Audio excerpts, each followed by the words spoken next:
37 वर्ष तलर कथा आज भी मन पकईले मनटा बहुत आंदोलित हो उठे। से धौली पर्वत धौली पहाड़ एवं भी रही कोଳରେ थिबा सेई शिव मंदिर सतेज भी रही स्मृतिपटरे सेई अतीतर सांग साथी बंधु बांधव अतिथि अभ्यागत मेल हाथगंठी बेलर छवि आहुरी सतेज रही से दिनर घटना केतोटी जेतेबेले संध्या राति नई आसुए जेतेबेले गाड़ी रे घर को फेरी था आम नुआ विवाहित जीवन रे से दिनर स्वामी मते कही जे जीवन रे तुमे बहुत कष्ट सहीच जीवन रे बहुत स्ट्रगल करिच एबे कोन एते बड़ संघर्षमय जीवन को तुम्हें संखली नहीं पार से मु दंभर सहित कही कौ कामटा मो द्वारा केबे नहई रही पारिनी आ जीवन रे जेते बड़ संघर्ष आसिले सुख आसिले दुख आसिले सबु मो पई समान हो जाए मात्र 37 वर्ष पर सते जमीती गोटे अचानक झड़ा आसी अचानक बात्या आसी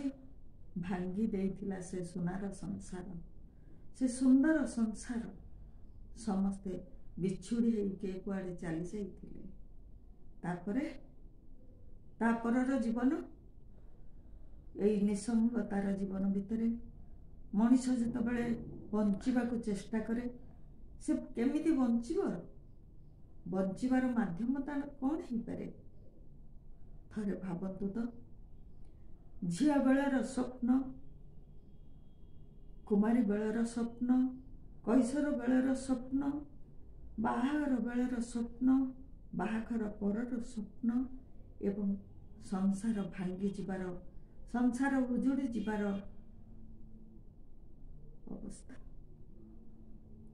तापरे जो मनीषटी एकुटिया हो जाए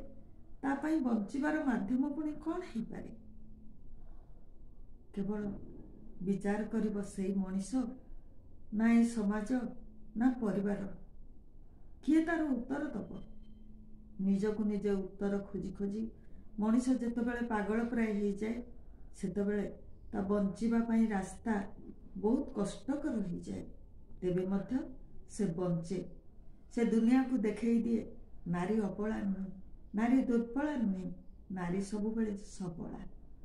से सबलत्वर आख्या नहीं मनीष नारी ता नारीत्व भितरे बंचिबाकू खोजी बसे पुणी आउ थे बंचिबार चेष्टा करे यही तो जीवन।